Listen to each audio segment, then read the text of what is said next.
I think we'll get started. Now I've got my recording device set up. Thank you all so much. Welcome to Oboe Teachers Talk, our panel discussion. Today's topic is going to be nurturing the student. So a little bit about myself. I'm Alli Gessner. I am a studio teacher and I am also a freelancer, and I've been a member of IDRS since college. So this is the second year of conversation in this format, a panel conversation at the conference. If you missed it last year, I had the idea for these panels discussions out of feeling like I don't have a lot of time in my normal everyday life to sit with my Oboe teacher colleagues and talk about how do you teach particular pedagogical issues and like how do we approach things. So I thought that IDRS, the place where we all come together, whether we're from a tiny town or a big metropolitan area, we can come together and have a conversation openly about some of the issues and problems and then joys that we have in our studio teaching. So that's where that idea came from. I have last year's video recording on YouTube. It should be searchable, but it'll be on my YouTube channel, and I will put this one up on YouTube. So a note on format for us. I do have a list of questions that we brainstormed together, and we will not get to all of them, but we will get to, hopefully interesting ones for today. I do have 10 minutes at the end saved to answer your questions. So we'll keep going with our conversation, and then hopefully you'll have questions at the end and we can address them. What you'll see in my hand, it is a pen, but this is where we have our microphone so that the audio and the video will be really clearly audible for replays. So that's what this disco ball situation is about. So we'll be passing them back and forth because there are only two. Now today I'm joined by three other panelists who are all studio teachers at various levels. I will ask each of them to briefly introduce themselves, and we're going to include how long we've been teaching, the ages of students that we teach, where and when we teach, and also where we live. So I'll start. I'm Alli. I teach I've been teaching for over 15 years. I currently teach students age 8 through adult at my home studio, and I mostly teach during the weekdays, Monday through Fridays, in the early afternoon all the way till about 8 p.m. I live in San Jose, California, and my educational background, I did my master's in music performance at DePaul in Chicago. So I'm going to hand it over to Anne. Hi, I'm Anne Lemke, and I'm from the Detroit area.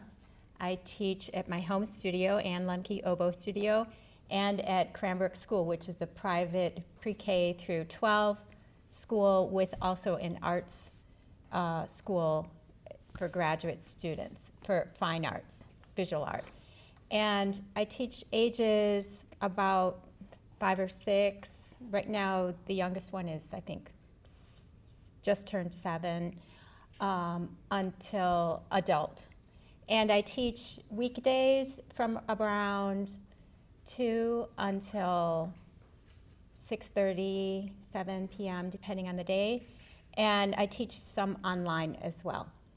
And my educational background, I studied oboe performance at Manhattan School of Music, and I did doctorate at Indiana University. Excellent. Suzanne? Hello, I am Dr. Suzanne Segredo. I am a collegiate teacher at Illinois Wesleyan University in Bloomington Normal, Central Illinois, represent. Yes, and I also teach a private studio in Austin, Texas. If you want to know why I do that, please talk to me afterwards. I would love to tell you my passions for traveling between 2 states to teach. I've been teaching over about 15 years at this point as well. My education, I guess my hours of teaching, somehow I managed to do it from 8 a.m. to 5 p.m. And then the evenings I try to take time for myself or play. And what was the other question? The ages of your students. Ages, yes. I teach beginners like 6th grade all the way through collegiate level. But my oldest student is 75. Amazing. And then finally, Korey. Hi, everybody. My name is Korey Young. I have my bachelor's in oboe performance from UT Austin, and I'm going into my 4th year teaching my studio of about 40 students in Austin, Texas. My students range from 11 years old through adult amateur, and is there anything else I'm missing? Oh, I teach during the week. So I actually go to the public schools and I teach out of the public schools. I collaborate with the band programs. And I stack my schedule up. So I teach really, really long Monday, Tuesday, Wednesday, and then about 4 or 5 hours on Thursday. And I have my Fridays and weekends available for freelancing gigs. Awesome. So now we know a little bit more about each other. You have a little bit of a better idea about our backgrounds. The first question that I wanted to address is talking about young students. And specifically, I am curious to ask Anne, because she says she's got students who are as young as like 5 and 6, which I think is amazing. Do you have any do's and don'ts of working with kids that are grade 5 and younger? What are your tips that you can give us as we get the really little kids started? I really enjoy teaching very young beginners. It's a lot of fun for me because they're so enthusiastic, and for them it's about play. So we start with imitating, we don't start with, this is a B and looking at it on the staff. But it's more kind of, if any of you are familiar with Suzuki violin, it's that type of approach where they're hearing music. And if any of you came to our folk song presentation on Wednesday morning, it's kind of very simple, familiar songs are what works very well with very young beginners. And what is also very important with teaching very young beginners is to have an instrument that is suitable for them and reeds that are easy to blow. And we mainly work with lower register, from B on down, and then after a couple of months they might learn half whole D and thumb key notes, but we don't go into the side octave key notes really until they're like in 5th grade or so. Yeah. I really am curious about the instruments that you find appropriate for those students, because this year I had a 3rd grader come to me in January with parents who are music educators that wanted to get their kid off with a good start, but we're having a hard time holding the oboe and also like keeping the right hand engaged. So what do you, are there specific brands? Tell us a little bit more about the actual physical instruments. Yeah, sure. So one option that my son started playing when he was 6 is called the Kinder Oboe by Munich. It's Adler Kinder Oboe that's made by Munich. They don't have one here at the conference, but it is a shorter instrument that's basically the length of the 2 top joints, top and middle joint. It doesn't basically have a bell. It just has a little flare at the bottom. And you can see a picture of that, or my son playing it on my social media or on Lemke Studio YouTube. Another good instrument so I like that one especially because it's shorter in length. For very young beginners, it's a great instrument. There's the Howarth Junior Oboe, which is very lightweight with a simplified key system. And it's really important for the 3rd fingers to be accessible to very young students. So these young instruments for young children, they have extra metal extensions on the G and the D finger, so that their fingers can reach them, and all of the holes are closed, of course, except the half hole. Another instrument that's good for young beginners is called the rocket oboe, and that's made by Armstrong Worth AW, and there's one of those at the Laubin booth that you can try. So it's just got a very simplified key work. It's lightweight, and also for young students, if they're having a hard time holding it up, an instrument support like it used to be called Fred, but there's one made by Forrest now called Bob that holds up the instrument from the chair to the thumb rest, or using a neck strap. So it's really important for them not to be burdened down. Oh, and another instrument that is great for young beginners, it's not really an oboe, but it's called the tuyo. So you might have seen a short video about that on my social media or on YouTube. All it is like a brass tube that has 3 little holes at the bottom, and it takes a standard oboe reed. And they can play any tunes that have like hot, cross, bonds, any tunes that have 3 notes. So my very youngest student now, when he was 6, and he started, playing tuyo, and he has a simple oboe now that he also uses, but when he plays the oboe, he tends to sag down. So we'll play part of the lesson on the tuyo and then part of the lesson on the oboe. I like that idea of being able to switch from an instrument that's more accessible for the really small hands and then go to the instrument that they're going to be playing. Because I think something that I forget as, like, I mostly work with older, middle, and high school students. And so with the elementary school students that I got, like, within the last 6 months, I forget that it's really taxing on their tiny little hands and their small frames. So I think that's a really interesting idea. Now, Korey, I know that you have a bunch of students who are in middle school and younger. So I wonder if there's anything that you've noticed in your teaching about hand position or working with these younger students that can speak to getting them a really good start and what your priorities are there.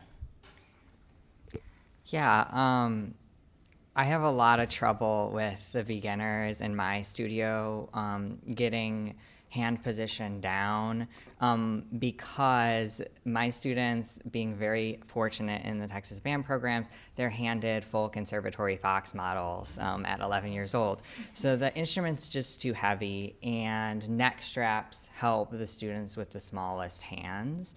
The other thing that I've been noticing more each year I've taught is that students don't have a lot of strength in their right hand that I would expect. And I think it's because they don't write as much in elementary school. They're doing a lot more typing. So I really just drill with the students. Like, we make it into a game of, like, you're gonna just hold the oboe with your right hand, and we're just gonna do like finger wiggles, and you're gonna push. And, like, I tell them, like, you need to have really strong muscles, like, and I'll point in my hand to the muscles that I want them to use and be strong. And, like, you're going to lift this one and you're going to press it, and you're going to lift this one and you press it. And I can, kind of turn it into a game that way. I also have a background in Suzuki, so I try to, like, gamify the fundamentals as much as I can so that, like, they're building the muscular strength or, like, the practical fundamental skills they need without it feeling, like, boring the way we might think it would be. Yeah. That sounds really fun. That sounds way more fun than my boring approach. So I'm starting to go off of our topics because I'm hearing some things that I'm interested in. So I want to poll the room. Something that Korey just said is that they noticed that there's not the hand strength there. So I notice in my studio, I have a lot more hyper flexibility in the fingers that are going to be problematic, the ring finger and the pinky, than I have ever had before. Like, it's just getting more and more and more. Can I see just like a show of hands in the room? Are we noticing hyper flexibility in fingers? Okay, and I wonder if it is the correlation between how much we're writing or how much they're not writing. So I am struggling right now in my studio with good resources for these students. Like, sure, we can do finger taps. We can, I don't know if any of you were at Ashley's presentation a couple days ago, but they mentioned also putting your hand on a table and, like, pushing into the table to develop that finger strength. I just don't think that my 8th, 9th, and 10th graders have the willingness to do that in class, or maybe have maybe it's not willingness, but it's the idea that it will actually pay off in the long run. Like, I can't demonstrate to them that will pay off. So one thing that I notice in my studio and that we've done is actually, taped over the G hole if we're having a really hard time and we like really need to exercise something else like the half hole rolling, or the D key for some sixth graders with really small hands and really weak fingers. And like, is it the best? No. But is it going to get them functional and participating? Yeah. So that's where I fall on it. Getting back to the questions that we identified, Suzanne, I'd love to hear from you. Is it worth it for students to purchase professional instruments if they are not going to be a professional musician? Very good question. And I have a few thoughts because I work with Oboe Chicago. So I have the luxury to work with many clients from different ages, different backgrounds, different budgets. And I think ultimately, no. I don't think you need to have the full-blown professional model to be the best oboe player you're going to be, even if you don't pursue it as a professional career long-term. I think the conversation that needs to happen more is talking more about modified conservatory key systems. Whenever I tell a student who's getting ready to look at the next option, I always like to compare or describe modified versus a full conservatory as like when you're going to buy a car. You know, there's the three models. The basics of this will get you, you know, nothing really luxurious on the inside. The middle model is cool. You've got like the heated seats now. And then top of the line, all the bells and whistles. Do you need it? No. Do you want it? And, you know, some of those things like that rear view camera that you're like, I need that in order to be comfortable in if I'm driving, but in this case we're talking about an oboe, so I need the full conservatory set because I need those trill keys, or I feel better, my hand feels better, therefore if I feel better about what I'm playing, I'm more confident, and then I'll have a better chance of success playing the oboe that way. So when we look at modified key systems, what this does, this gives you everything an oboist would need to get them through, you know, middle school, even through college. So it's a question of what's important to you, what makes you feel like yourself in the instrument. But no, ultimately, you do not need to go full-blown professional. And Suzanne, with the students that you're teaching that are at the like middle grade and high school level, can you give us like an estimate, like how many of them own their own instruments? How many of them are working with school instruments? What does that look like? For the most part, my students are using either a school program or they're renting their own at the moment. Some of them who are getting ready for that next step go through Oboe Chicago, and we have that conversation. But I would say at this rate, 80% of my students don't own their oboes yet. And then the other 20% are either renting to own or taking that next step in the next year. So. And then I think I want all of us to answer this question. At what point do you decide that or do you encourage the family to consider purchasing an instrument? Because it's not available to every family. Not every family will be able to finance it. Right. But also sometimes the students would like to play in their future. So how does that work in your studio? So the question is when to have that conversation of, hey, I think you should consider this. Yeah, is it an age? Is it a level? I would say more in the high school is when I would say let's have those more serious conversations towards the later end, junior, senior year, especially if we have students who are starting to think about applying to college, you know, junior, senior years around the time when you start taking lessons with teachers. And, you know, one of the questions teachers always ask, what oboe do you play on? And sometimes if I have a prospective student, they're like, I actually don't know. And I'm like, well, we got to get to know you and this oboe. So I would say late junior, senior year, start those conversations and always assure saying, yes, it's an investment, but it doesn't have to blow the bank either. So. Yeah. Anne? So when a student has been using a school oboe, and then, which has happened recently, I had a couple of 8th graders graduate from 8th grade, they go on to the high school, which doesn't have as nice instruments for them to use, so then they want to get their own instrument, and I guide the families into what instrument would be appropriate for them based on their budget and the student's interests. And usually it's kind of either a student model or a modified conservatory. when students have been renting for a long time from a music store and then they want to, buy the instrument from the music store, it's also a really important time to step in and make sure that they're getting an instrument that has left F and low B flat and not just the one that they happen to have been renting. So it might end up that they have to pay just a little bit more, but they end up with a lot better instrument for them in the long run.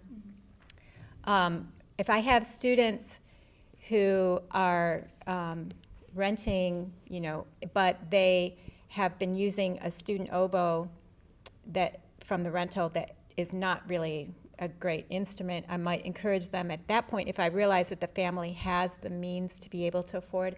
And I'll just point out that it's going to be more economical in the long run for them to purchase this instrument than for them to put in that equity into a rental that they probably don't want to own afterwards anyhow. Yeah, that's a great point. How about for your studio, Korey?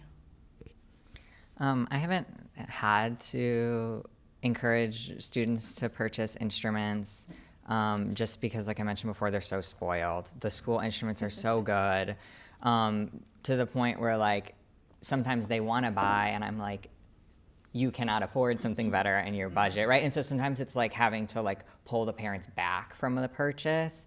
I don't know if any of y'all have experienced that, but I do have a student now who like wants to do music ed in college. So we're talking about that because I know when they get to college, they need to have an instrument that they've already broken in, that like they feel ownership over. So I'm very new to this, and it was great to hear from you guys. But I'm kind of the opinion of like maybe starting with a pre-owned instrument in terms of like starting to look just so that the break-in process is not something that they have to deal with on top of being in marching band and playing at Midwest Clinic and doing All-State and like all that other stuff. I kind of fall somewhere in between all of these answers myself. I encourage students to think about purchasing their instrument when they start to get stagnant in their rental. So the rentals that are most often available in my area are going to be like the lower end of the modified conservatory and the beginner oboes. And these are beginner oboes that are probably 20 years old and the pads don't seal and it's not great and there's not an actual oboist at the repair shop. And, so we've all seen those issues. What that happens, I hate to say this, but when a saxophonist is setting up an oboe and doing those final adjustments, it's just not quite there.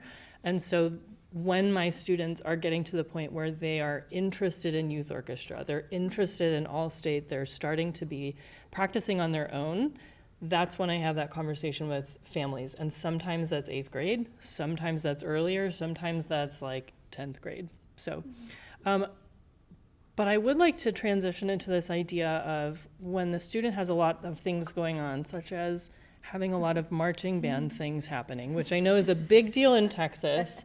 It's a medium deal in the Bay Area, California, where I live. Some schools really emphasize being in marching band where it is required, but there's kind of an even mix of required, optional, and non-existent at high schools where I teach. And in fact, middle schools in my area have marching bands, which is just so weird. In fact, one of my middle schoolers played oboe in marching band, and I don't know why his band director let him, but like 4 parades.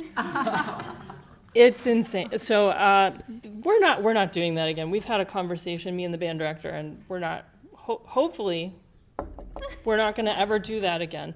But at least he wasn't using his nice Howarth S40. He was using a school instrument. So anyway, so let's take a moment to talk about how marching band affects your studio. And for me personally, I think a lot about preparedness when you're coming to lessons, because I'm not a practice room, right? I will be a practice coach for a limited amount of time, but that is not, I have the luxury of building my studio, so that's not our focus, is practice time, unless that's what the student needs. But also things like embouchures suffering because we're suddenly playing flute or clarinet or saxophone or, I don't know, trombone. And then also how it affects the rate that your students are able to learn repertoire. So I want to start with Korey, and then we'll kind of make a circle. Sounds good. Okay, so all of my students are required to do marching band, and it's a big deal in Texas. There's a lot of competitions. It takes up a lot of their time. And there are a few directions that my students can go in for that. So I have a handful that pick flute, a handful that pick color guard, like flags and stuff, and then a lot that pick saxophone and a lot that pick percussion. And I like to encourage the students to do percussion because I think it helps their rhythm without causing a lot of other problems. That said, it's a little bit out of my hands because that decision's made between the students and the band directors primarily. For the students who play saxophone, I find that the embouchure tends to suffer in terms of teeth being too close together, too much tension finding its way into the embouchure. And so I have to really encourage those students to like open up. There are some exercises I do to get the corners a lot more forward and engaged to prevent the biting once they go to the oboe. And I'm just super honest with them that like, this will make you worse at the oboe. So you need to be disciplined about the relationship you have with the saxophone and how you bring it to the oboe. Can you share one of those exercises for the corners?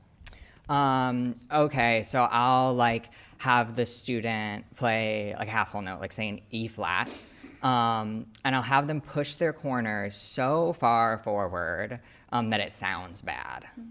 Like there's just not a good tone anymore, so that they just feel the muscles working as hard as they can. And then I'll have them increase the air at the very end to get a little bit of the tone back. And we'll do that several times just until the muscles are tired, kind of like a little workout.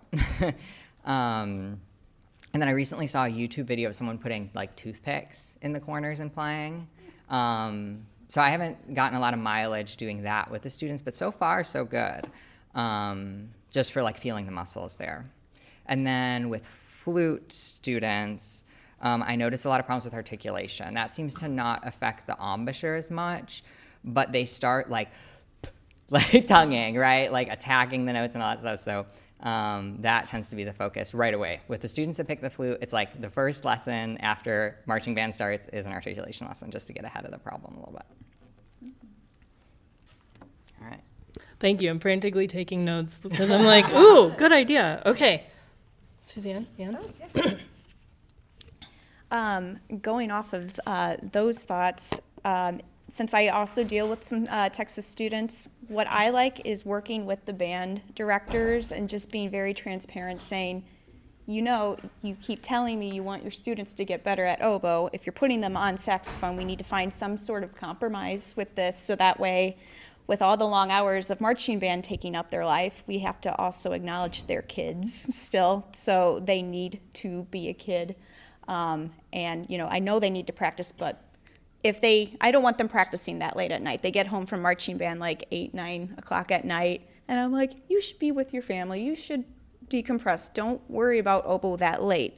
So what I do during the summer months is I make sure the band directors allow at least 1 or 2 days a week for me to go in there and have like a master class kind of, or like group lesson kind of style format with all my kiddos in there. So that way I'm watching them doing their long tone exercise and like creating dedicated time for them. And I find that kind of helps keep the discipline of keeping those muscles going. Because yeah, it is a lot. So what are some of my thoughts? You do a group sectional during the summertime with Yes. the oboists? Yes. Oh, Mm-hmm. great. So I have a lot of students who are in marching band, and it's always a discussion about what instrument they will choose. The youth orchestras start up in the fall, and then a lot of times they're still motivated to be playing the oboe because they're going to be playing in the youth orchestra. And also the all-state auditions are right at the end of the marching season. So although I have some parents who say we can't start lessons until after marching season, the ones who are more organized always do keep up with their lessons. And it's really important for them to be able to I just encourage them to find as much time as they can to practice to keep up their embouchure, and we really focus on those things that they need to do for their all-state audition or their youth orchestra. That is, it's an interesting transition into time management when we're talking about being really involved in a bunch of different things. We've got marching band, youth orchestra perhaps, and also the desire to go for all-state, which I'm aware is a thing in all three of the states that we represent. Way different in Texas from California, and I don't know very much about Michigan. So could we do a brief overview of like what all-state looks like, and then our very brief like how we think about and how we prepare for all-state with our kids.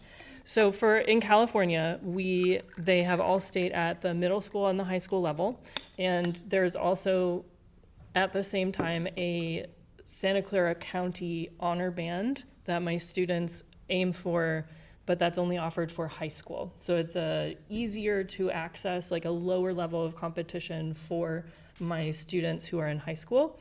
And I'm taking a different tactic this year, which is to start the all-state pieces with anyone who's even remotely, even a tiny bit interested in May. So before we left for the summer, I handed out the all-state pieces. I said, okay, when I see you in June, July, August, when we resume again, whatever the case may be, if you're continuing for the summer or not, I want you to print it out, have an idea of how it goes, figure out your 2 like trouble spots, and work on the scales. In California, we have a solo piece and then required scale page for oboe, and then in high school, you must audition on oboe and English horn to be considered for English horn. So that's kind of my setup. But now my quandary is, how do I throw a fall recital when, 85% of my high school students are going to be playing the all-state piece? So I'm still trying to figure that out. But that's how I handle that. Korey? Sure. Yeah, so for middle school, we have like all region, and that's usually 3 Barrett etudes that the 7th and 8th graders have to learn. And then I think it's maybe 8 major scales in chromatic. And it's tough for a lot of them. And then likewise in high school, it's tough for a lot of them because it's been historically 3 Fairling etudes, and I think they're changing it next year. Maybe Suzanne, you can talk a little bit more about this because I'm not exactly sure what's going on with the process going forward here.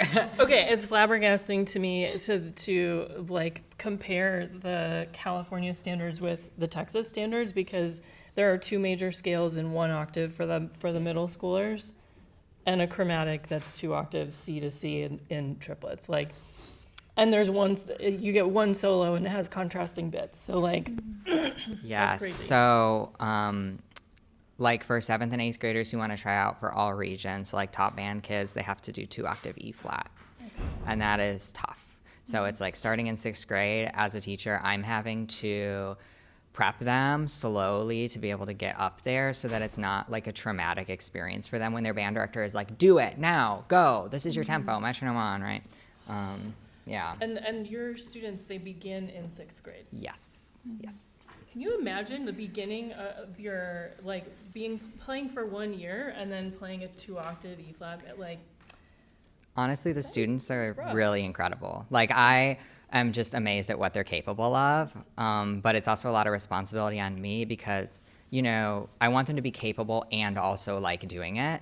So like training them, not just to do it, but to like have a good experience and learn it in a way that's productive and slow. Something I'm always trying to work on as a teacher. I also want to add with the Texas process, it's not just learning, the scales and the etudes, but also learning how to start performing in front of a lot of people. And in the peer pressure when you are in middle school, it's I would be traumatized. But in that process, these kiddos have to sit in a room and watch everyone's audition. What? Yes. Mm-hmm. So in Illinois, you go in the room by yourself and it's just the judges. In Texas, it's all the kiddos and all that school district looking at you. Mm-hmm. Someone's in the ready, or what we call the ready chair. So they're like on the side next to the person who's actually playing. So it's that's scary. Even me, as a professional, that would still make, if I in a professional audition had to do that and there was like someone, the next person going after me, I don't know how I would, prevail. So that's another level we have to talk about, is getting our students comfortable playing in front of people. So that's another layer to add on to it. I'm flabbergasted. In California, we do it all recorded. So it's all 100% recorded. Yeah, in Michigan, our all-state auditions are recorded, and they don't receive the actual etudes until about 2 months ahead of time. Wow. So during this year and during the summer, I have them working on the scales and on their sight reading skills, which is also part of the audition. But the actual etudes are not available until that shortly before. And I also teach an online student in Texas who did the regional audition. So when I have online students from other states, I ask them specifically, like, what is the process of the audition, so that I can help them to prepare specifically for that. And the standards are extremely more difficult than ours in Michigan. Wow. I'm just so impressed with the things that young people in the country are doing, and how also it's amazing how different the standards are throughout the country. A different topic for a different time, I suppose.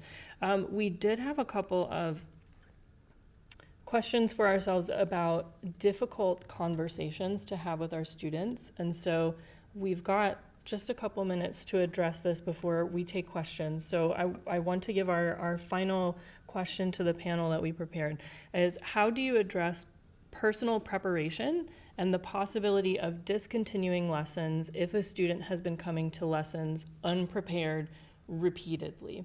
So I think that most of us are in positions, okay, here's my wild generalization. Most of us do not want to spend the entire lesson practicing with the student. We do not want it to be a supervised practice session week after week after week after week for months on end.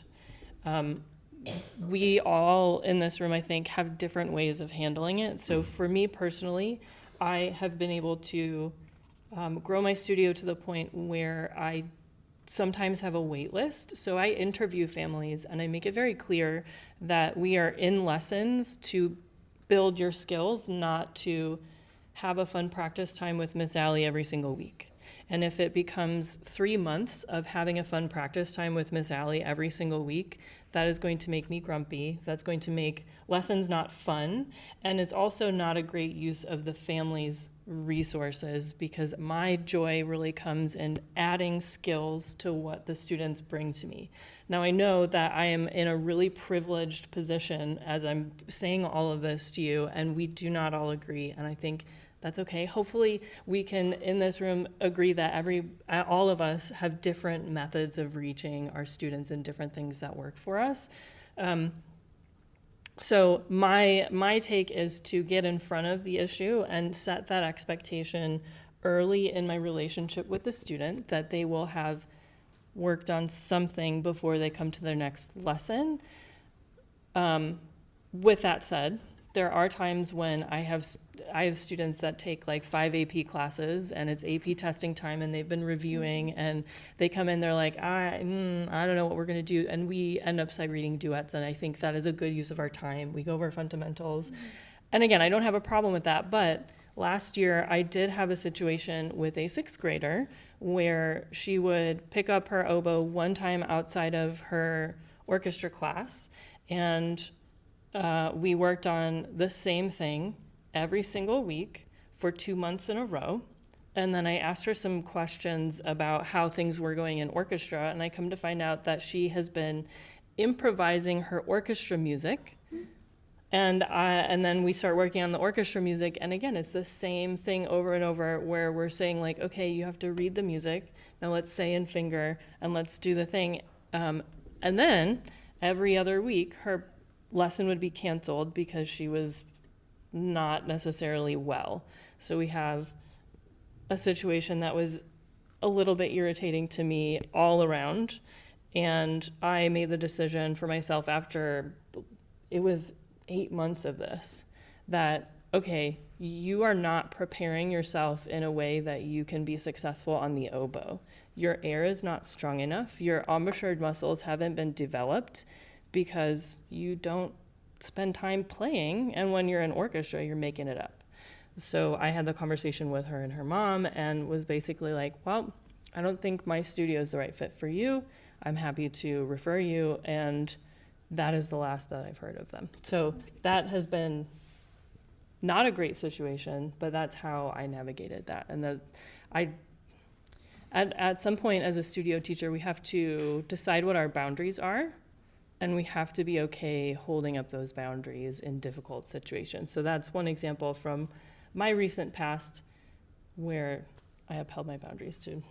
Yeah. This is why I have established a contract for lessons. I have a little Google form that it used to be all paper, but I'm trying to save some trees these days. But it's a Google form that lays out my expectation, especially with preparation. I have a whole preparation policy saying I have the right to dismiss a student early from their lesson if they haven't prepared. And when parents read that, they'll be like, well, I got to get my money's worth, make sure. That kind of motivates the parent to be like, make sure we're signing a contract. Yep. So kind of going off of the idea is that the expectations are there in the front, and it also protects you having a contract of, if you have someone who tries to challenge of like, why are you breaking up with me? Or, why did my kid come home early from the lesson? I paid, for 30 minutes. And we're like, well, look at the policy. And that kind of helps with opening up that conversation of being, where do we go from here? Because sometimes it is an issue of just figuring out how the student likes to practice. I think practicing, it can come in all shapes and forms, and everyone learns differently. So what I try to do is first look at seeing, okay, maybe the student just needs a different outlook of like, oh, this is how we learn scales. Let's put on their favorite song that's in the key of E flat, and while that song's in the background, have them noodle around on E flat, and then all of a sudden they're like, oh, I like this song, and now they're associated that key with that song and want to practice E flat major more. But if I'm starting to see that, it's just the kid's not interested, or just, again, maybe not a good fit, you can use the contract to kind of be like, after all of this, your contract's done after this, and we can part ways. Yeah, in fact, I also have a contract that specifically states some minimum practice expectations. Not that again, it has to be an extreme circumstance for me, but yeah. I will also mention that with teaching adult students, it's a different situation because I understand that they can be very busy. Usually my adult students have a lesson every other week, and they come to their lesson. They are very interested in improving and working on their music for their community band or what they're going to be playing in church. And I'm happy to help them even if they haven't had time to practice, because I don't want to be discouraging them. I want to be encouraging them. And I'm so glad that they come to their lesson even when they're not prepared. And most of the time, they just say right up front, I haven't had time to practice. I said, that's okay. I'm glad you're here. Let's do what you need to do to get better in this hour. I think, Korey, did you want to add anything? Sure. Yeah. So I'm very stubborn, and so I tend not to drop students because I have the attitude of like, I will teach them how to be my student because I'm a teacher. So it's more common actually for a student not to respond well to that and to choose to discontinue lessons rather than me having to push them out. But I'll just real quickly say my favorite thing to do, because I work in the public schools, I don't have as much control over like discontinuing a lesson or something like that. I will tell the student if they're unprepared that I need to go do my Duolingo quests, and I'll just leave and I'll stand right outside the door where they can't see me, and I'll do my Duolingo, but secretly I'm listening to how they're practicing because that's very telling, and then usually I can go back into the lesson and like teach them how to practice better. So it's still productive time even if I'm not there. Excellent. Well, I've really enjoyed hearing our thoughts on the questions that I've asked. And now, because time is going, I was wondering if the room has any questions. Are there any questions from y'all for us? Yeah. More of a comment on, you were talking about finger strength and all of that, and one of the things that I started using, guitar players have that 4-finger spring-loaded thing. That works amazing for developing the 3rd finger on either hand. Just tell them, and then they can do it under their desk, they can do it when they're on the bus, they can do it anywhere, and then just squeezing those individually, going up and down a scale in their head, works very well for that. Do you provide that for students? Do you I have? a couple, and usually because that's, well, can I take it home? Well, you have to get your own, and they range in price. You can get very inexpensive ones. As long as they have good spring action, you don't have to buy a $50 one. You can get a really inexpensive one, and they're almost always cheaper than a pro reed. Yeah. Sure, Yeah. so. You can get them on Amazon. I Yeah. used some for occupational therapy when I had a hand injury, Yeah, and it strengthened my muscles. absolutely. That's a great idea. Yes. Well, I don't know, I for don't- lack of what yeah. the trademark name might be, just guitar finger trainer, Google it, I think it'll come up. I've seen them in the context of occupational therapy as well, and there's like rubber rings that you can get that are different strengths that you can squeeze against, and also balls, that kind of thing. Yes. So going back to the practicing topic, for me it was, I'm in my undergrad right now. For me, when I was in high school and first started lessons, it wasn't that I didn't practice, it was that I did not know how to practice. Yep. So it was, I would practice, but my practicing was not what it should have been. So how do you go about teaching a student how to practice? That is such an excellent question, and it can be really open-ended because I think each of us have our own different ways of like addressing certain things. So one of the things that I talk about in my studio a lot is narrowing down what we're trying to accomplish and doing really focused work in a very short amount of time. So it's a combination, I use a combination of self-questions, like reflective, what am I hoping to get out of this? What aspect do I need to improve on the scale? Is it my fingers? Is it my air? And break it down that way so we can really focus on that, and then set a timer and think just about that for like 2 minutes, and then go back and try and reintegrate. But Anne. Yeah, so I write notes for the student, and I ask them to practice from their notes. And they say, do this, this, this, and this. And then if it appears that something hasn't been practiced at their lesson, I'll say, well, I guess you didn't have time to practice that this week. I said, I asked you to practice everything that's on your notes. But when it comes specifically to how to practice, I'll introduce techniques for technical passages like playing in rhythms or playing it slowly and moving it up with the metronome, so that they know, they're expected to play it at this metronome marking and then that metronome marking, so that they have those micro goals to work towards. I love that structure that you provide. I try to do a balance of like what works for the student and then also very structured. It's hard to shoot that middle ground of how much structure, how much do you dictate versus how much do you make it work for the student. I also like to explain the importance of why a scale is important, because I feel like when I first started oboe or even piano, I loved my teachers, my mentors, but it started with the whole play your scales, and I hated scales. But I think if someone explained to me at an early age on why do we need to get better at scales, what does this work towards, I think that would give me a better idea of understanding, this will actually help me play a piece later on, or everything's based on a scale.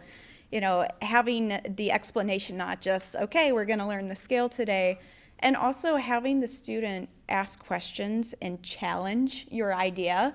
Like if I say, hey, this week I want you to play in the scale in thirds, arpeggio, or I want you to learn this particular excerpt, I try to keep the conversation so the student can ask me why. So that way I gauge their interest of why they want to practice it, not just like, oh, we get better through our scales and these fundamentals, but trying to find their voice in it. So that way they're like, oh, I get it. And now I'm going to take this concept and make it my own.